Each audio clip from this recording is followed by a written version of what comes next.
Pamilya Sagrado ang kakalabanin natin dito. Alam ko kung hanggang saan ang pwede nilang gawin. Bakit niyo po ba ako tinutulungan?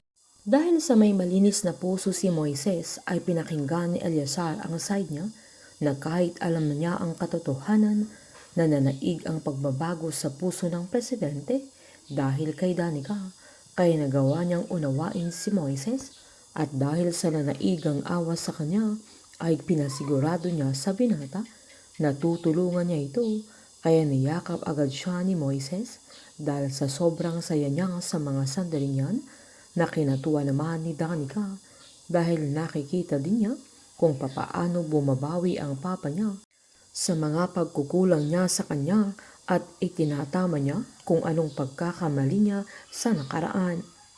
Habang sinaad naman ni Jaime kay Divine na kailangan na nilang magplano tungkol sa pagbagsak ni Eleazar, na agad namang sinaad ni Divine na baka overreacting lang sila.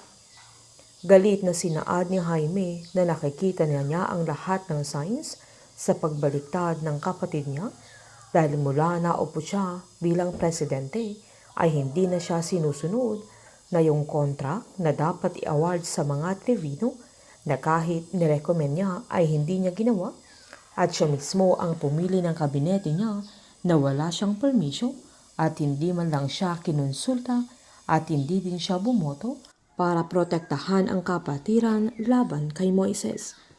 Giniit naman ni Divine na kilala nila si Eleazar na matigas ang ulo niya pero sa huli ay sila ang pamilya niya.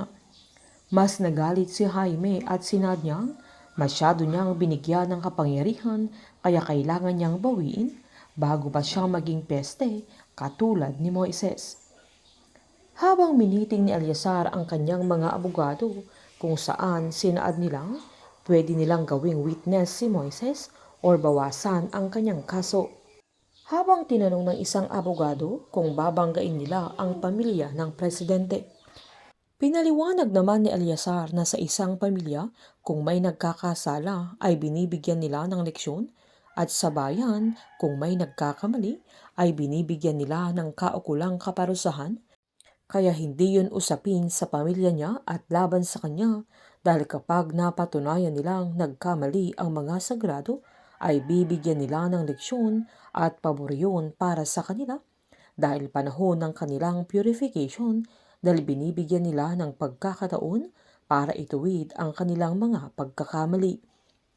Giniit ng isang abogado na mas maganda kung makakakuha sila ng statement mula mismo kay Moises dahil kailangan muna niyang sumuko kaya agad binili ni Eleazar na palabasin na nila ang binata kaya nagulat ang mga abogado niya dahil hindi nila inaasahan na hawak niya si Moises.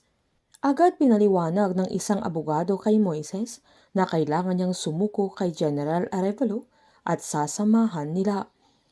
Sinad naman ng binata na miyembro ng GSX si General Arevalo at alam niyang kakampi ng mga sagrado.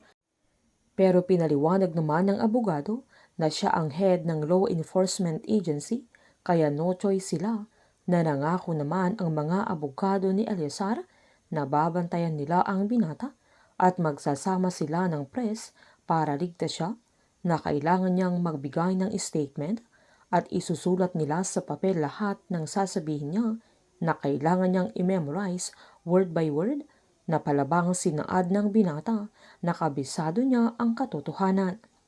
Umpisa na ng pagbangon ni Moises sa tulong nila Eleazar at Danica at sanibwersa sila para makamit ang hustisya. Painit ng painit ang mga tagpo, sabay-sabay po nating subaybayan ang advance episode ng Pamilya Sagrado dito lamang po sa aking channel.